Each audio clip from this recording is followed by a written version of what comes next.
Правила пользования газовым котлом. Перед тем, как использовать газовый котел, внимательно прочитайте инструкции использования.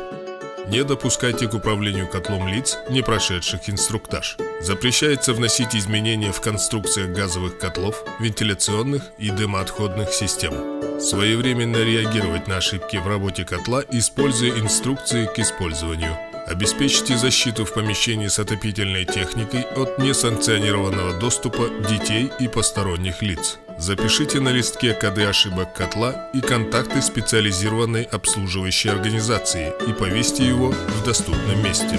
Когда обнаруживается запах газа в помещении, в котором находится газовый котел, необходимо полностью перекрыть подачу газа котлу отопления, закрыть кран газопровода.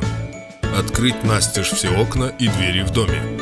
Не пользоваться электровыключателями. Не пользоваться зажигалками или спичками. Выйти с загазованного помещения и обратиться в газовую службу с соответствующим сообщением. Не эксплуатировать газопровод и приборы, подключенные к нему, до тех пор, пока не будет устранена утечка газа. Что делать, если потух котел?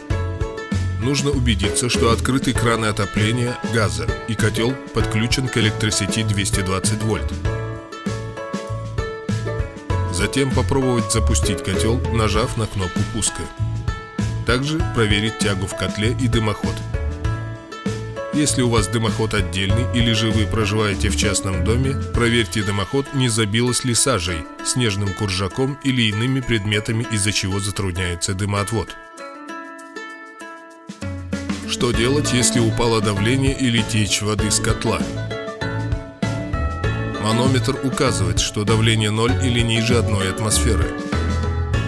Убедиться, что нет утечки воды в системе отопления. Проверить все соединения на герметичность. Затем следует добавить воды, открыв клапан подпитки, но не более 2 атмосфер.